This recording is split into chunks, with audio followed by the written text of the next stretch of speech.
आखिर क्यों अपनी ही पुत्री सरस्वती की ओर आकर्षित हुए थे ब्रह्मा जी। ब्रह्मा और सरस्वती की कहानी उस समय शुरू होती है जब सृष्टि की रचना हो रही थी। हिंदू ग्रंथ के मुताबिक सृष्टि की रचना ब्रह्मा जी के द्वारा की गई है और इस ब्रह्मांड के पालनकर्ता के रूप में हम भगवान विष्णु को जानते हैं। साथ ही भगवान शंकर को सृष्टि के संहारक के रूप में जानते हैं। मगर कमाल की बात है कि आपने पृथ्वी पर विष्णु और महेश के बहुत सारे मंदिर देखे होंगे, मगर आपने कभी भगवान ब्रह्मा का मंदिर नहीं देखा होगा। पूरी पृथ्वी में भगवान ब्रह्मा की मूर्ति केवल भारत के पुष्कर में है। सरस्वती पुराण में भगवान ब्रह्मा और माता पार्वती के विवाह की बात लिखी हुई है। इस प्रसंग के मुताबिक जब भगवान ब्रह्मा सृष्टि का निर्माण कर रहे थे तो सृष्टि के निर्माण को आगे जारी रखने के लिए ज्ञान की आवश्यकता थी। इस वजह से अपने मन से उन्होंने माता सरस्वती का निर्माण किया। सरस्वती की कोई माँ नहीं थी, उनका जन्म भगवान ब्रह्मा के मन से हुआ है। सरस्वती को ज्ञान की देवी के रूप में जाना जाता है। भगवान ब्रह्मा ने सरस्वती के साथ साथ सृष्टि का निर्माण किया और सृष्टि के अलग अलग जीव जंतु, पहाड़, जंगल, नदी आदि का निर्माण किया। इस निर्माण प्रक्रिया के दौरान भगवान ब्रह्मा देवी सरस्वती के रूप से आकर्षित हो गए। माता सरस्वती ज्ञान की देवी होने के साथ साथ रूप में भी बहुत आकर्षक थी। मगर सरस्वती का जन्म ब्रह्मा से हुआ है, इस वजह से जब भगवान ब्रह्मा सरस्वती की तरफ मोहित हो गए तब देवलोक में उनकी बहुत निंदा हुई। हालांकि इन सब के बावजूद ब्रह्मा ने सरस्वती से विवाह किया और लगभग 100 साल तक पृथ्वी पर जंगल में निवास किया। पृथ्वी पर सरस्वती के साथ ब्रह्मा जब निवास कर रहे थे तब उन दोनों के जरिए मनु नाम के पुत्र का जन्म हुआ। आगे चलकर मनु की संतानें ही मनुष्य जाति के पनपने का कारण बनी। भगवान ब्रह्मा के इस व्यवहार के कारण देवलोक में यह निश्चय किया गया कि भगवान ब्रह्मा की पूजा नहीं की जाएगी। सरस्वती ने ब्रह्मा को श्राप क्यों दिया? सरस्वती पुराण में बताया गया है कि भगवान ब्रह्मा ने सरस्वती को अपने मन से उत्पन्न किया था और माता सरस्वती की खूबसूरती पर मोहित हो गए थे। जब माता सरस्वती इस बात को समझ गई तब भगवान ब्रह्मा की नजर से बचने के लिए वो रूप बदलकर धरती पर आ गई। मगर ब्रह्मा जी ने हार नहीं मानी और माता सरस्वती को खोज निकाला। भगवान ब्रह्मा माता सरस्वती के साथ शारीरिक संबंध बनाना चाहते थे और सरस्वती इसके लिए तैयार नहीं थी। सरस्वती ने ब्रह्मा को श्राप दिया था कि धरती का निर्माण करने के बावजूद धरती पर आपकी कभी पूजा नहीं होगी। ब्रह्मा और सरस्वती का संबंध क्या है? ब्रह्मा और सरस्वती दोनों ही हिंदू धर्म में बहुत ही महत्वपूर्ण देवी देवता के पात्र है। इनसे जुड़ी किसी भी जानकारी पर भरोसा करने से पहले आपको वेद पुराण पढ़ना चाहिए। सबसे पहले आपको बता दें कि हिंदू धर्म की सारी जानकारी वेद में दी गई है। हिंदू धर्म वेद से शुरू होता है। इसके साथ ही वेद में इस तरह की किसी भी देवी देवता का वर्णन नहीं है। हम जितने भी देवी देवता के बारे में जानते हैं उन्हें केवल पुराणों में लिखा गया है। अब आपको ये भी समझना होगा कि ब्रह्मा और सरस्वती के संबंध को लेकर जो जानकारी दी जाती है उसमें कहा जाता है कि इस जानकारी को सरस्वती पुराण से लिया गया है।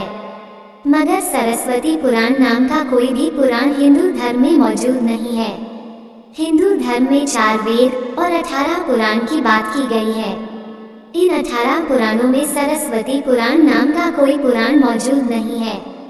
कुछ बड़े पुराणों को उप पुराण में विभाजित भी किया गया है, मगर उप पुराण में भी सरस्वती पुराण नाम के किसी भी पुराण का जिक्र नहीं है। कुछ जगहों पर मत्स्य पुराण की बात की जाती है, मगर इस पुराण में भी आपको सरस्वती और ब्रह्मा के विवाह जैसी कोई जानकारी नहीं मिलेगी। ऐसे में सवाल उठता है कि ब्रह्मा और सरस्वती के बीच कौन सा संबंध है।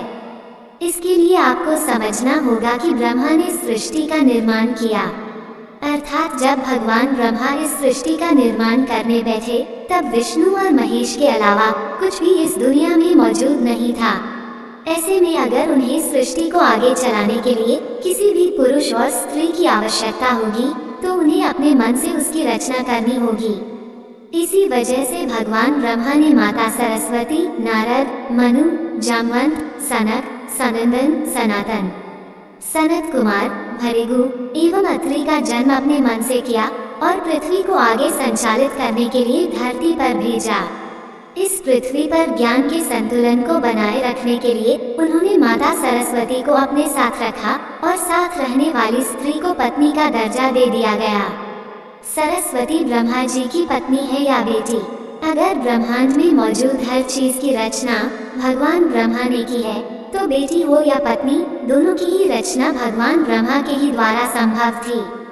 भगवान ब्रह्मा को अगर किसी के साथ विवाह करना था, तो इसके लिए भी उन्हें किसी का निर्माण अपने मन से करना पड़ता और उनके मन से उत्पन्न होने के कारण उनका रिश्ता बेटी की तरह भी लगाया जाता है।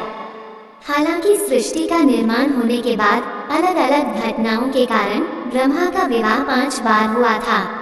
इस वजह से उनकी कुल 5 पत्नियां थीं, जिनमें सरस्वती, सावित्री, गायत्री, श्रद्धा, मेधा थी। ब्रह्मा जी की पूजा क्यों नहीं होती है? इस पृथ्वी पर आपने अक्सर भगवान विष्णु या भगवान शंकर के मंदिर को देखा होगा। आपने कभी भी भगवान ब्रह्मा के मंदिर को नहीं देखा होगा। आपको बता दें कि राजस्थान के पुष्कर में भगवान ब्रह्मा का एक मंदिर है। वो मंदिर 3 झीलों से घिरा हुआ है। प्रचलित कथा के मुताबिक सृष्टि का निर्माण करने के बाद वज्रनास नाम के एक राक्षस ने धरती पर खूब उत्पात मचाया था। जब इस राक्षस ने भगवान ब्रह्मा के साथ दुर्व्यवहार शुरू कर दिया, तब ब्रह्मा जी ने वज्रनास का वध कर दिया और इस दौरान उनके कमल के 3 टुकड़े धरती पर आकर गिरे, जिससे बड़े बड़े झील बन गए। आज ये स्थान भारत के पुष्कर नाम के इलाके में है और उन 3 झीलों को व्याष्ठा, मध्य और कनिष्ठ पुष्कर के नाम से जाना जाता है। इन झीलों के निर्माण के कारण वहां पर एक यज्ञ करवाने का निश्चय किया गया। इस यज्ञ में साक्षात भगवान ब्रह्मा बैठने आए थे, मगर एक यज्ञ या पूजा पाठ में पति को पत्नी के साथ बैठना होता है। उस समय भगवान ब्रह्मा की पत्नी सावित्री थी, मगर उन्हें आने में काफी विलंब हो रहा था। बहुत देर इंतजार करने के बाद पूजा का मुहूर्त खत्म होने से बचाने के लिए भगवान विष्णु ने एक सुझाव रखा कि ब्रह्मा जी की शादी इसी पूजा के दौरान कर दी जाए। इस विचार पर सहमति दिखाते हुए नारद मुनि ने गायत्री नाम की एक स्थानीय लड़की को भगवान ब्रह्मा के साथ विवाह करने के लिए मना लिया। जब इन दोनों का विवाह हुआ और यज्ञ में भगवान ब्रह्मा गायत्री के साथ बैठकर पूजा को संपन्न किया, तभी वहां माता सावित्री आ गई और वह पूरी गतिविधि पर खूब क्रोधित हुई। उन्होंने इस क्रोध में आकर भगवान ब्रह्मा को श्राप दिया कि धरती पर उनकी पूजा कभी नहीं की जाएगी। इसके बाद उन्होंने नारद को शादी के लिए लड़की खोज कर लाने के कारण श्राप दिया कि नारद आजीवन कुंवारे रहेंगे। जब माता सावित्री को पता चला कि यह विचार भगवान विष्णु ने प्रकट किया था, तो उनके श्राप से वह भी बच नहीं पाए। माता सावित्री ने भगवान विष्णु को श्राप दिया कि वह अपनी पत्नी के वियोग में तड़पेंगे। इसी श्राप के कारण राम अवतार में भगवान विष्णु को माता सीता से बिछड़ने का दुख भोगना पड़ा था। इसके बाद जब माता सावित्री का क्रोध कुछ कम हुआ, तब उन्होंने भगवान ब्रह्मा पर दया दिखाते हुए कहा कि उनकी पूजा धरती पर केवल एक जगह, इस पुष्कर में ही हो सकती है। इसके बाद भगवान ब्रह्मा के इस व्यवहार से आहत होकर वह पुष्कर के समीप रत्नागिरी नाम के पहाड़ पर चली गई और हमेशा के लिए तपस्या में लीन हो गई। आज भी रत्नागिरी पहाड़ पर माता सावित्री का मंदिर है और उसके ठीक नीचे 3 झील के बीच बसा पुष्कर का ब्रह्मा मंदिर मौजूद है। इतिहासकारों के मुताबिक आचार्य शंकराचार्य के द्वारा सन 711 में यहाँ भगवान ब्रह्मा की मूर्ति की स्थापना की गई थी। उससे पहले यहाँ बिना मूर्ति की पूजा होती थी। दोस्तों, आपको ये कहानी कैसी लगी? कृपया कमेंट करके जरूर बताएं और ऐसे ही और